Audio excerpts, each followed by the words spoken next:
This is TWiT. Oh, time to talk about Apple again. You put this in there. I didn't. There was some news from Cheddar, of all places, that Apple might be coming up with a game subscription service like Netflix for games. And what do you think this is going to look like? First of all, I want to apologize to Mary Jo. Not just because this is kind of an Xbox topic, but for some reason these notes worked out to be some kind of back-to-back me thing. Sorry. No. I mean, you know what? There wasn't a lot of Microsoft news the past. Yeah, there really wasn't. No. Also, I'm getting tired of talking. But so, no, I mean, I've often made the contention or made the point that Microsoft is uniquely placed to have a successful cloud-based gaming service in the future. Right? They have the Azure infrastructure. They have the experience with Xbox. They have services that are trending in that direction, like Xbox Game Pass, where they're not literally streaming games, but they're heading there. And there really aren't too many companies who have that infrastructure that could take them on. That said, every major tech firm on earth has announced or is rumored to be working on something like this, right? Google has a game service they're working on. Amazon has a game service they're working on. Sony has a game service, period. And now Apple apparently is going to have one as well. And so I think what this speaks to is a couple of things, but the big one is just that gaming is bigger than entertainment. Entertainment meaning things like movies and TV. The market, the money that can be made in this market is actually significantly bigger than everything that Hollywood does. And I think that kind of explains the interest in this, because even a small piece of that pie could be pretty lucrative. And of course, Apple has endpoints for this service in the form of iPhones and iPads and Macs and so forth. And so it's not something I would have predicted, I guess I'll say it that way. But now that I see that they're apparently working on it, yeah, it makes sense. Yeah, see, I said $9.99 to Leo. We were discussing this on iOS today, and he said that would be way too much. But you say that it looked, $9.99 a month. Yeah, but Discord has something like that. Yeah, I think, you know, this is like only slightly related to this, but one of the rumors or one of the things that we think is going to happen this year is Microsoft's going to release a Microsoft 365 subscription for consumers. And one of the questions around that is what does that mean? What does that entail? And what people would like to see, a lot of people, is Xbox be part of that. And right now, Microsoft has at least 2 Xbox-related online services, one of which costs $9.99 a month, Xbox Game Pass, which is literally the forerunner of this, cloud streaming game service. And then they have an Xbox Live Gold account, which is actually only $60 a month, so we'll call that whatever that is, $5, $7 a month, whatever. I think for this thing to succeed from Microsoft, $9.99 a month or $100 a year, is kind of the going rate. And so they would need to combine all that stuff at that point for this to make sense. So I think $9.99 does make sense. Right now, you're technically paying more if you're in the Microsoft side of the fence. And you are on Sony as well. So it's basically the same thing. Mm-hmm. I mean, I think this is interesting because the Apple gaming service would be very different. I mean, if it is just a purely iOS games. Well, as we just learned this week, there are 1.4 billion active in use iOS devices out in the world.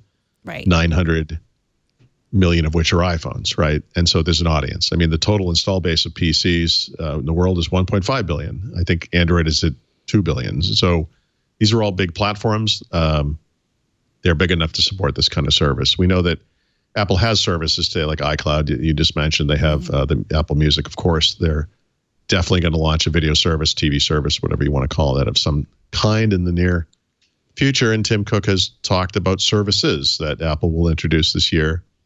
It doesn't mean the gaming one would happen, but and I'm sure their lack of success with gaming on Apple TV is a bit of a question mark around this. But I think this makes sense. Apple devices have really good hardware, really good graphics, metal capabilities for writing directly to the hardware and so forth. There's no reason those things couldn't be. Well, they are. They're already incredible game machines, but game streaming for sure. I could definitely see this happening.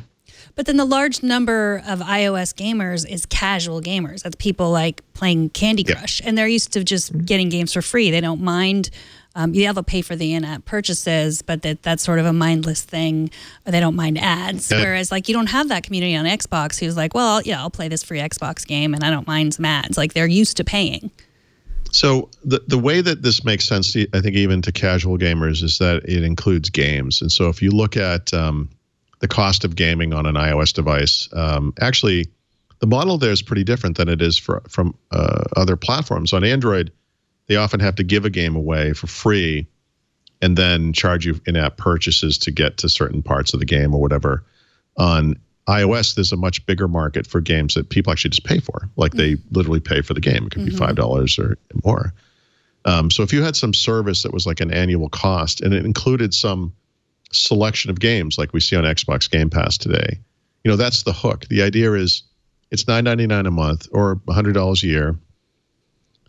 You have over one, I don't know the exact count, but on Xbox Game Pass, it's over 100. On Sony's service, which I think is called PS Now, there are probably 3 times that, whatever it is, and it goes back across previous versions of their platform. But, you're paying for the variety. It's like a cable subscription. You don't get one channel, or one show. You're getting whatever they have on offer, and I think there's enough of a market for that to make sense. It may not appeal to the individual who just is going to play, Candy Crush or whatever, but I think between hardcore kind of Call of Duty type gamers or people who play, Fortnite or PUBG or whatever, and those really super casual Facebook type gamers, I think there is a big mass market there as well.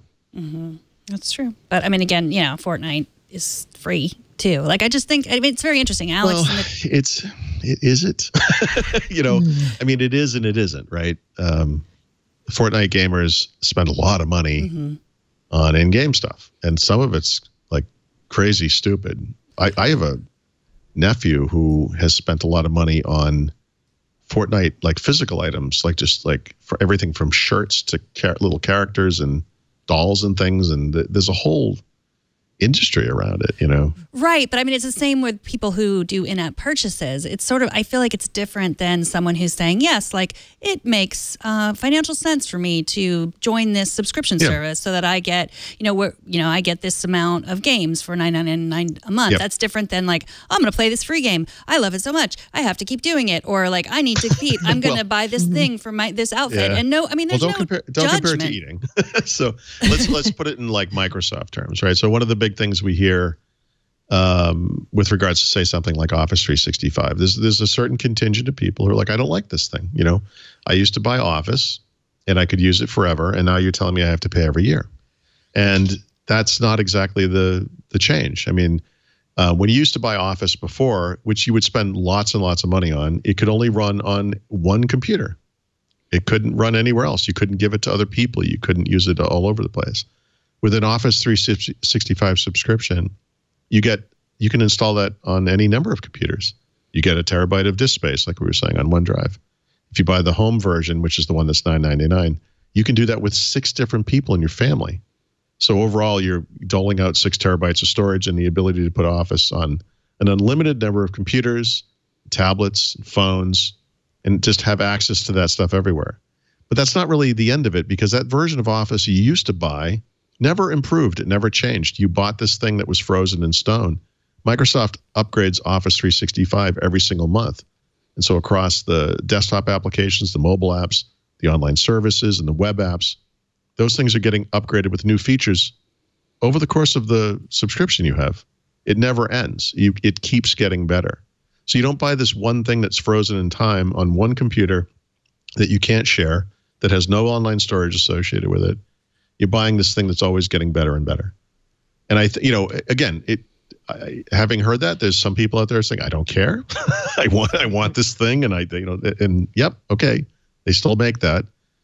And gaming will be like this as well, whether we're talking about, Xbox, whatever the service is going to be called, or these Apple thing, or whatever other companies are going to do, you'll have that choice. And some people will say, I don't care. I'm going to play Fortnite. It's free. And that's all I want.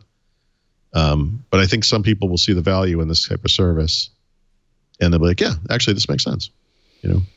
Yeah, it'll be interesting. Maybe I should buy an Xbox and find out if it's the same as iOS gaming. That was the smartest thing you've ever said. Or you could wait for xCloud, Microsoft's streaming service, and it's going to be on iPhone. Be quiet, you. So. No, buy an Xbox. Well, apparently they're on sale. That's right. Okay. Right. Okay. Can I play Monument Valley on the Xbox? Actually, I don't. That's a good question. I don't know. Okay. I assume it's powerful enough. Okay. I mean, Monument Valley has a very specific kind of mobile. It's one of those things. I don't know that Monument Valley would have ever been created if it weren't for mobile devices, right? Which is one of the cool things about mobile gaming. The form factor itself and its unique capabilities with regards to touch and moving it around, accelerometer, whatever, have caused creative game developers to come up with the new things that maybe with a joystick or a gamepad might not have happened. So is it? I don't know if it's. I don't think it is, but I'm not really sure. Seems like a mobile only game. Yeah.